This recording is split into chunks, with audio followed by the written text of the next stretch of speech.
அப்படி இந்த நாள் உன்னை எதற்காக வர வைக்க தெரியுமா? பாண்டவருக்கும் போர்க்களம் ஏற்பட்டது. ஏற்பட்டது 17 நாள் சண்டை பாண்டவருக்கும் கௌரவருக்கும் கொண்டு வருகிறது. இந்த 17 நாள் சண்டையில் தம்பியார்களுக்கு கூட அர்ஜுன பெறுவான். அப்பேற்பட்ட இடுகுணத்த கரனை மறுத்து விட்டான்.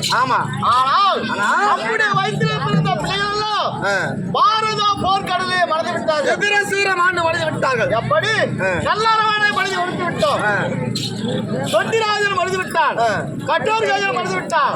அப்பேற்பட்ட வீரவாள் அபிமன்னனை கொண்டமான ஓட்டு மடித்தார்கள். இருந்தாலும் இன்னும் இருப்பது பாண்டவர்கள் கௌரவர்கள் இருப்பது 2 பேர். இருந்தாலும் விடிந்தால் 18ஆம் போர்க்கலாம் 18ஆம் படுகொலை என்று சொல்லக்கூடிய போர்க்கலாம். அப்பேற்பட்ட துணியரை கொள்ள வேண்டாம்.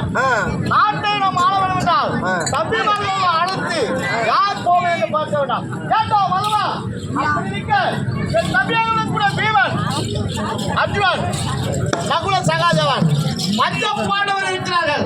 அனைவரையும் அழைத்துக் கொண்டு வந்தார்.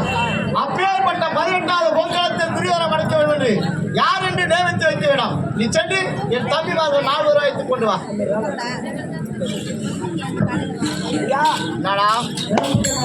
என்ன வழக்கறி பீமன் 2வது தம்பி, 3வது தம்பி ஆநாயக அர்ஜுன பெருமான், 4வது நகுலன், 5வது சகாதேவன்.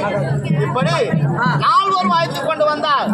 பாண்டவர் அனைவரும் ஒன்று சேர்ந்து விழுந்தால் 18ஆவது போர்க்கலாம். துரியோதனை யார் படிப்பது என்று நாங்கள் என்ன செய்ய வேண்டாம், ஆலோசனை செய்ய வேண்டாம். நீ சென்று என் தம்பிமார்கள் அழைத்துக் கொண்டு வா. 4 பேரும் வர அண்ணா. இல்லையா நீயே ஆளு சைஸ் கம்மியாக்குற. எல்லாரும் ஒரு மாதிரி வர சொல்லு பாக்கலாம்.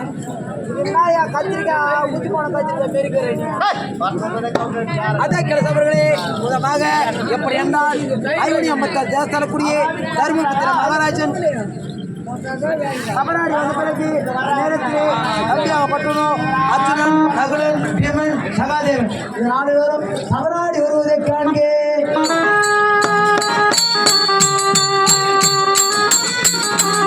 Oh